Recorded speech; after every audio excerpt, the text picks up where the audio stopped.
Hello প্রিয় চলে এসে আপনাকে টেপির মায় আজগা রোস্ট রান্না করবো।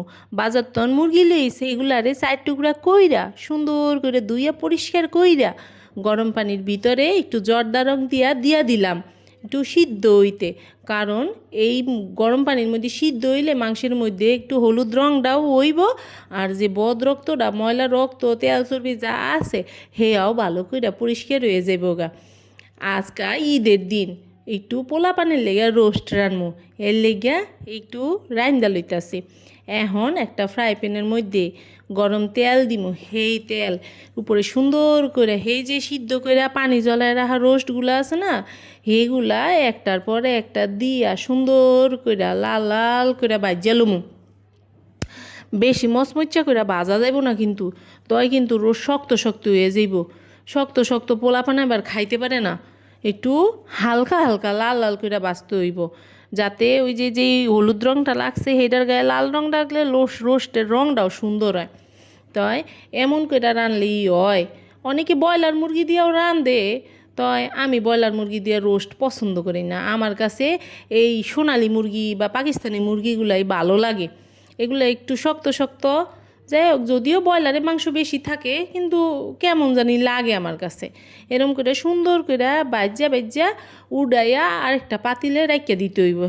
ফ্রাই প্যানের মধ্যে নতুন কুরচুন দিয়া কি যে কষ্ট হইতাছে বন্ধুরা, কইতে পারবো না। কেমন যে লাগে, উল্টাইতে গেলে এই দিক পইরা যায় হে দিক পইরা যায়, আবার আতও লাগাইতে হয়। খুরচুন দিয়ে আমি 2 খুরচুন দিয়ে আবার এইগুলা রানতে পারি না। আমরা গ্রামের মানুষ তো, এই ওই যে দেখেন উড়াইতে যাইয়া আমার একেবারে গাম ছুড়ে হালাইছে।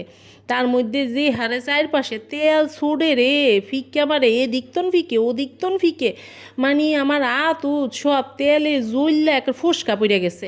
যাই হোক বাজার শেষ হয়েছে, এখন কড়াইয়ের মধ্যে সুন্দর করে তেল লইছি, এর মধ্যে কুচাইন না পেঁয়াজও দিছি, একটু হালকা মানে রং ধরবো আর কি। এখন পেঁয়াজটা মজানের লেগিয়া নুনও দিয়ে দিলাম। এইটা কষানি হইলে আলাদা কইরাও আবার একটু পেঁয়াজ বালান্ডার করে রাখছিলাম, সেই বালান্ডার করে পেঁয়াজও দিয়ে দিলাম। এখন দিয়ে বাদাম আর কিশমিশ বাটা এটা দিলে একটু মিষ্টি মিষ্টি ভাব আইব। এখন টক দই দিমু, রোস্টের এই তো মেন মশলা।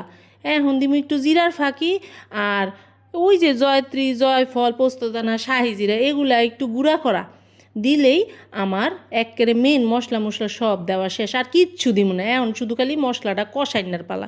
কষাইয়া যখন সুন্দর বাসনা বাইরিয়ে যাবো গা, তখন দিয়া দিব বাজ্যা রাহা লাল লাল করে সেই টুকরাগুলা, মাংসের টুকরা আর কি, এইগুলা দিয়া সুন্দর করে মাংসের লগে মশলার লগে কষাই লইতে হইব। কষানি হইয়া গেলে গা যখন তেলটা উপরে আইব তখন উতরাই না গরম পানি দিতে হইব। গরম পানি ছাড়া ঠান্ডা পানি দিলে কিন্তু আবার স্বাদ নষ্ট হয়ে যাব গা। তারপরে ফাঁকে দিতে হইব কাটা ফাইরে রাখা কাঁচামরিচ। এই যে রোস্টটা আমার রান্ধন একেবারে শেষ, তেল উপরে উঠলেই রান্দা নামায় হালাইতে হইব। এই যে রান্ধন আমার শেষ, সোনার বাংলাদেশ।